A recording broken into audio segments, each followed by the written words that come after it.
งเคราะห์แปลว่าช่วยเหลือแบ่งปันซึ่งกันและกันกาลกนะแปลว่าก้าวหน้าหรือเราจะก้าวไปพร้อมๆกันคำว่าสงกรานต์จึงแปลว่าทำความเจริญก้าวหน้าไปพร้อมกันคำว่าสงกรานต์แปลว่าจังสี่เด้อมาจากคำว่าสงเคราะห์กับการกะหมายถึงก้าวหน้าความเจริญก้าวหน้าผู้ใดจะแปลและที่มาของคำว่าสงกรานต์มันก็มีมาหน้านับอสงไขยเด้มันรู้แม่นในแค่นี้เด้พวกเขามันรู้สึกเหียนสั่นกินมีความเป็นมาแต่สิว่าเอาแค่โดยแต่สิว่าต้นกับหรือต้นกับนี่ก็ยังบ่แมนพัทรกับก็ยังบ่แมนความจริงมันมีมาก่อนหน้านั้นอีกเรื่องเล่าความเป็นมาในสัตว์ทั้งหาไก่ถูกนายพรานยิงแต่ว่าบ่ถูกบินหนีออกมาในสถานที่แห่งหนึ่งไก่แล้วก็มีไก่แล้วก็เตากำลังสิก็ถูกนายพรานนี่แหละจุดไฟเผาป่าพอดีเตาหนีไตออกจากที่ลบสั่งโดดลงน้ำไปท่านหนีจากแม่น้ำอันหนึ่งลงไปในแม่น้ำมุ่งหน้าตรงไปทางกันเดียวกันกับไก่เตานาคนะครับหรือว่านาคกับว่าแมนน่าจะว่าอีเห็นจะมากกว่าอีเห็นก็ถูกในพาดไล่ยิ่งไปเหมือนกันต่อมากับโคคืองัวไล่ยิ่งเหมือนกันต่างฝ่ายต่างมุ่งหน้าตรงสู่จุดหนีภัยหนีมั่นเรียกว่าหนีภัยหนีมั่นหนีตายพอถูกนายพรานก็คือคนผู้นั้นนะไล่ไปเลยจนถึงที่สุดแล้วสัตว์ทั้งสี่ไก่เตาอีเห็นและงัวโคนั่นแหละตกลงประชุมกันเรียกว่าสงเคราะห์ความรู้ซึ่งกันและกัน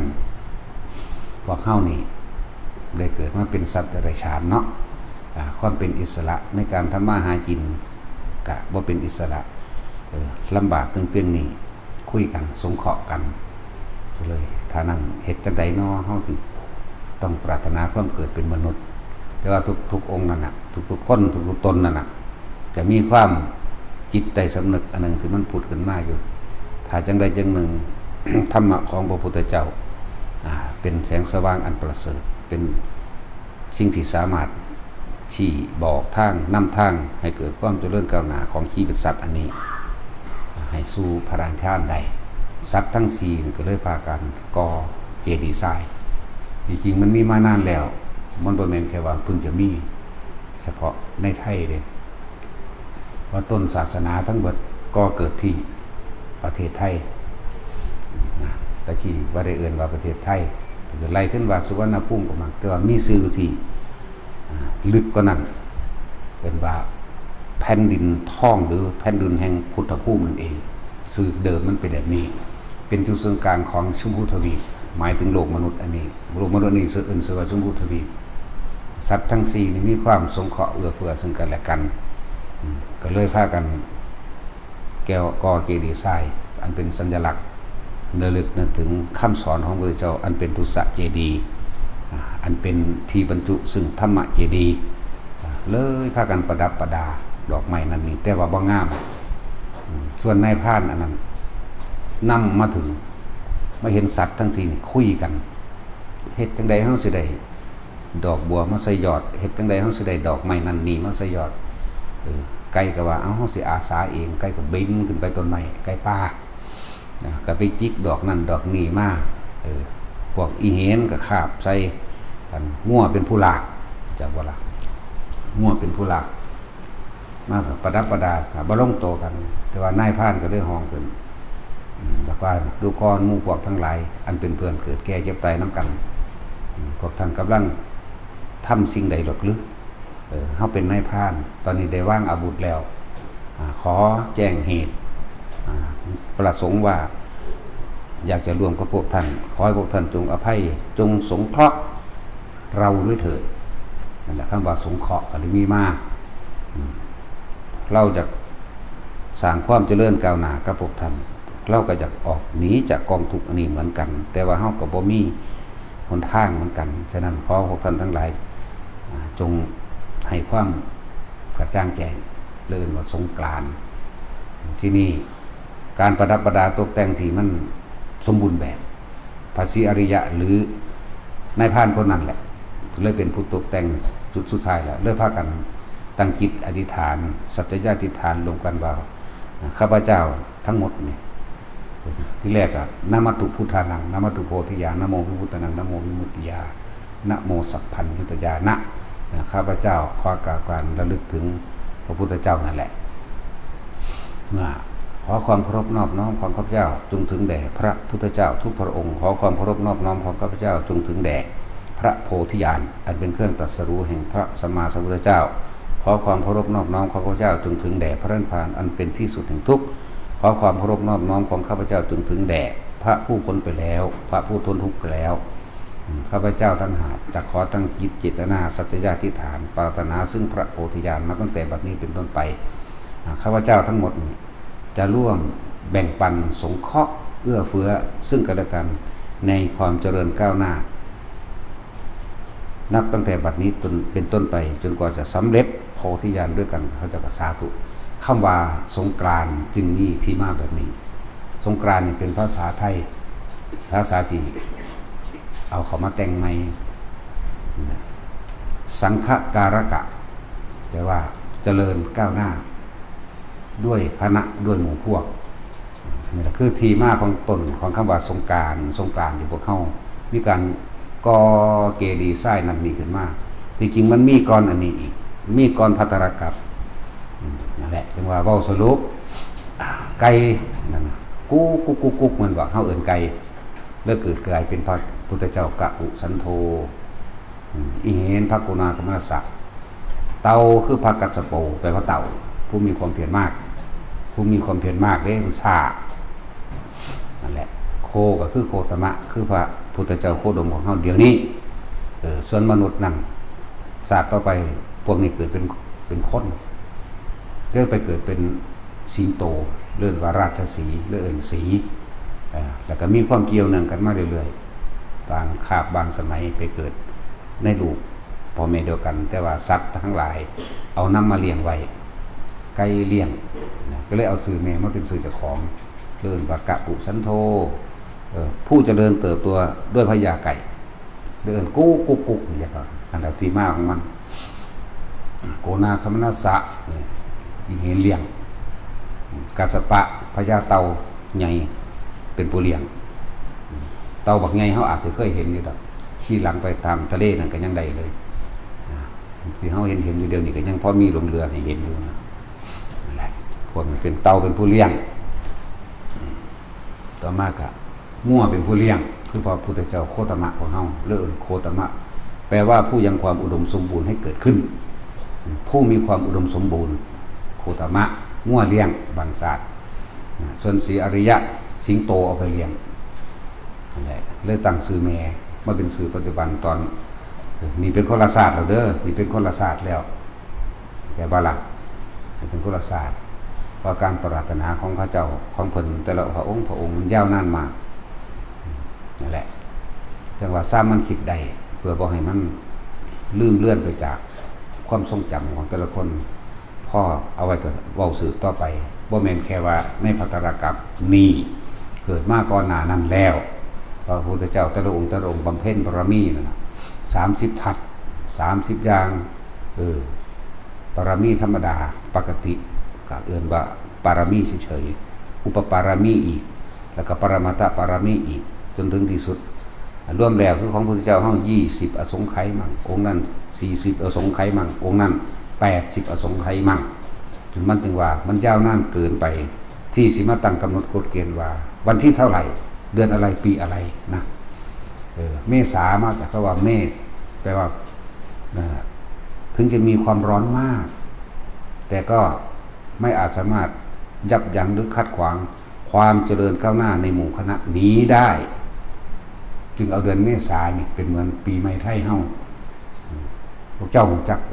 ต้นกำเนิดพุทธภูมิในพุทธศาสนาก็อยู่ในประเทศไทย บ่แม่นอินเดียเข้าใจว่าล่ะอยู่นี่แหละแล้วพระพุทธเจ้าทุกพระองค์ยังความปรารถนาทุกองค์ก็คืออยู่ผู้เขากำพร้านั่นเองก็คือพระธาตุพนมตะกี้มันบ่ทันได้ชื่อว่าประเทศนั้นประเทศนี้ดอกนะเป็นหนึ่งเดียวกันอยู่เลยอยากเว้ารักษาหรืออนุรักษ์ไว้เพื่อบางคนเขาจดจำไว้พอได้เว้าไปซื้อไปข้างหน้าอันนี้บ่มีตำรานอกตำราแม้นตำรามันก็เขียนผิดมันมีอยู่นิดๆหน่อยๆแต่ว่ามันเขียนผิดเยอะกว่าอยู่ผู้ลังกาเป็นหั่งกามั่งก็บ่เถียงเพราะว่าได้เกิดเป็นลูกกาจริงๆเรื่องเอาผู้ลังกาในเป็นศาสตร์นี่แหละคือที่มาที่พ่อได้สืบต่อในพงศาวดารหรือบันทึกจารึกไว้ได้เราสืบต่อกันมาแต่ว่ามีข้อมูลแล้วเขาคงความจริงมาแบบนี้ข้อมูลมีโครงจริงมี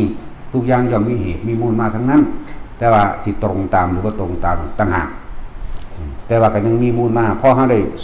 สืบค้นประวัติศาสตร์สืบค้นพุทธประวัติก็ว่าไปอันนี้จริงหรือว่าจริงก็บอกให้ฟังก็ซื่อเด้อแต่ว่าเห็นมาแบบนี้ก็บอกแบบนี้เห็นมาแบบนี้บางอย่างบ่เห็นก็ให้เพิ่นบอกให้ฟังนั่นเพิ่นพวกเพิ่นผู้นั้นคือพระพุทธเจ้าเฮานั่นน่ะบ่ฮู้จักหยังก็ถามเอาแต่ว่าถามดูบ่ได้จำเป็นจริงๆท่านถามแล้วพุทธเจ้าบ่ได้หายไปไหนดอกแม้นสิเสด็จเข้าสู่พระนิพพานไปแล้วแต่ว่าถ้าเฮาทำญาณทำฌานหรือทำสิ่งใดสิ่งหนึ่งตรงต่อกันได้ก็ถึงจำเป็นที่สุดเข้าใจว่าล่ะจังสามารถติดต่อหรืออีหยังได้หรือเฮาสิบ่มีความสามารถนอกจากเพิ่นสงเคราะห์เฮาสิบ่มีความสามารถว่าอยากพ้อยามใดอยากเห็นยามใดอยากพบเจออยากคุยเมื่อไหร่นี่บ่แม่นบ่เป็นทางนอกจากพระองค์สงเคราะห์เองเข้าใจว่าล่ะคือเฮาได้ยินได้ฟังอาจสิมีนะครับเพิ่นทำงานร่วมกับองค์ปฐมสมเด็จองค์ปฐมปานเซียวจะเข้าไปหายามใดก็ได้โอ้ยเนี่ยกูนี่วาสนาหน่อยบ่สู่เขาเนาะเห็นเขาอ่างจังสั่นจังซี่ทำงานร่วมกับพระพุทธเจ้าองค์นั่นองค์นี้แม้มึงว่ากูนี่บวชแต่กูขี้กากก็เขาอีกนะนั่นแหละมันบ่แม่นของง่ายดอกแต่ว่ากะจูนคืนถ้าสิเว้าโดยเปรียบเทียบเด้อก็คืนตรงกันแม้นพระองค์ไม่ให้เห็นก็บ่เห็นแต่ว่าแม้นบ่อยากเห็นก็เห็นถ้าพระองค์สงเคราะห์เฮานั่นแหละจึงว่าพระพุทธเจ้าบ่ได้หายไปไหนดอกยังอยู่กับพวกเราอยู่ที่พวกเฮาสิระลึกนึกถึงพระองค์ทำให้บ่อยทำให้มากซ้ำๆซักๆเทศไปเลยทุกอย่างก็บ่แม่นว่าสิได้มาโดยง่ายเนาะโดยเฉพาะคำว่ารู้ธรรมเห็นธรรมแม่นของง่ายเด้นั่นแหละจังว่าพวกเฮามาร่วมกันอยู่ในนี้สงเคราะห์ซึ่งกันและกันให้เกิดความเจริญก้าวหน้าจึงเป็นที่มาของคำว่าสงกรานต์บอกภาษาไทยว่าสงกรานต์บอกภาษาบาลีว่าสังการณะนี่คือภาษาบาลีสังการณะเราสงเคราะห์เพื่อให้เกิดความเจริญก้าวหน้าซึ่งกันและกันสงเคราะห์ก็ต้องคนหมู่มากตัวแม่นบ่ล่ะนั่นแหละเพราะบ่ให้มันสูญหายมัน10 ปีได้จังเว้า10 ปีแล้วล่ะจังเว้ายันมันสูญหายเพื่อมีแต่ละคนได้จดจารึกบันทึกเอาไว้เพราะเป็นเป็นแนวสืบต่อไปเพื่อให้เขาสืบค้นพุทธประวัติหรือสืบค้นประวัติศาสตร์พระพุทธเจ้าเฮาบ่แม่นคนต่างประเทศอื่นเป็นคนไทยนั่นแหละบ่แม่นนั่นคนอินเดียมีอยู่บ่สิทธัตถะนั่นบ่ล่ะมีแต่อีหยังบุอรพราปราติละไว้พุ่นน่ะซื้อหยังสิไปจังซั่นแม่นบ่ล่ะบัดพวกเฮาเด้อานนท์อาดุลเนี่ย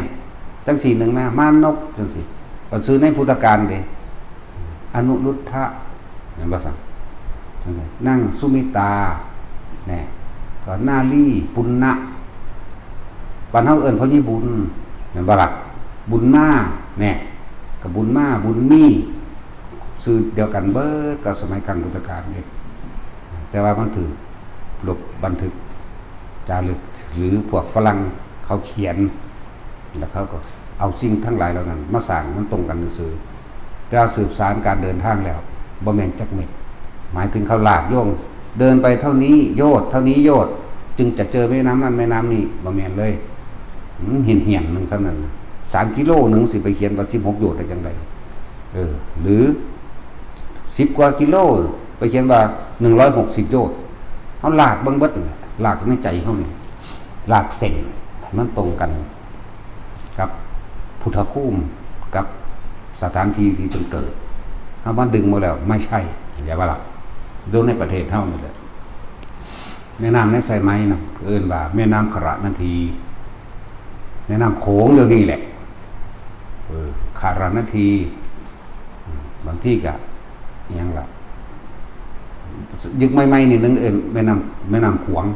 คือมันขวางกลางกันเรียกว่าขวางคือขวางตอนนี้โค้งนั่นแหละแล้วก็มาขวางนั่นแหละคล้องมันเห็นบ่เดี๋ยวนี้ว่าโค้งนั่นบ่เมื่อตะกี้ขระแม่น้ำขระนาทีอันเป็นแม่น้ำสายเลือดไงรอเลี้ยงคนตั้งหลายแสนหลายโกฏมาพะแห้งนั่นแหละอันนี้เขาบอกแค่เฉพาะภัทรกัปนี่ในพระพุทธเจ้า5 พระองค์นั่งมีอยู่อย่ามันสูญหายจากความจำบางที่จิตสลัดสัญญามันนึกอย่างบ่ได้ถ้ามันออกมากับเว้าแมงโลดเนาะเข้าใจว่าล่ะคนเบิดอยู่ในนี่บ่เคยรู้จักกันแล้วกันดีบ่ดีทั้งหลายเหล่านั้นอีกฮอดทั่วประเทศนี่ก็ได้รู้ก็ว่ารู้แบบสุดรู้บ่รู้ได้ทีมาพร้อมรู้อะแล้วก็ปรุงแต่งเอาเองนำล่ะมันจะรู้อะบ่เด้อมันจะฟิตสเน็กบ่งูปลาตุตะทำหางอึ่งไหมอึ่งมีหางบ่มีแต่หมาของตัวอึ่งมันสิมีบ่หางเนาะ เว้าเพื่อให้บางคนมีความทรงจำพอได้เป็นต้นเข้าหรือเป็นรากเหง้าข้อมูลเพื่อสืบค้นหรือเฮ็ดให้รู้สึกว่าบูชาคุณของพระพุทธเจ้ามากถ้าผู้ใดรู้จักความเป็นมาตั้งแต่เริ่มในความปรารถนาของพระพุทธเจ้าเฮาสิสงสารพระองค์มากๆเลยมันเป็นเรื่องง่ายๆได้ทั้งสิมาบอกแนวนี้แต่ก็ว่ามันเรื่องง่ายๆได้สิก็เกิดสำเร็จความเป็นพระพุทธเจ้าขึ้นมาแต่ละพระองค์นั่นแหละนี่ก็ว่านึกถึงวันนี้เป็นมือที่เพิ่นทั้งหลายพระองค์5 พระองค์นั่นแหละมีความสงเคราะห์ซึ่งกันและกันเพื่อให้เกิดความเจริญก้าวหน้าในพุทธศาสนาแต่ผู้ใดอยากจะเลื่อนก้าวหน้ากับมรรคมีองค์8นั่นแหละหนทางเดินคือพวกเข้าสงเคราะห์กันกับสงเคราะห์โดยธรรมเด้อยู่โดยธรรมอยู่โดยความจริงประสบการณ์จริงชีวิตจริงเพื่อซึ่งกันและกันด้วยรักตนเสมอผู้อื่นและผู้อื่นเสมอในตนเอิ้นว่าเมตตามีความช่วยเหลือและแบ่งปันซึ่งกันและกันเสมอภาคมุทิตาไม่เคยอิจฉาริษยาไผใดๆทั้งสิ้นบ่มีความลำเอียงบ่มีอคติตัวสุดท้ายก็มีอุเบกขาอุปติสิ่งใดที่อุบัติขึ้นมาแล้วในสิ่งทั้งหลายทั้งปวงอุปติสังขาระเรียกว่าสิ่งที่อุบัติขึ้นมาประกอบกันขึ้นมาเราจะวางจิตอย่างไรเบารวมเป็นภาษาว่าอุเบกขาควรที่จะวางจิตเช่นไรเนี่ยสิ่งนี้ควรสิ่งนี้ควรเพราะสิ่งนี้มีสิ่งนี้จริงมีถ้าสิ่งนี้ไม่มีสิ่งนี้ไม่มีควรวางจิตเช่นไรกับสิ่งทั้งหลายที่อุบัติขึ้นหรือคือคนทั้งหลายรวมกันเข้ามาในนี่ล่ะเฮาสิคุยกับเขาแบบใดเฮาสิเอาแบ่งปันหยังแบบใดบ่แม่นว่า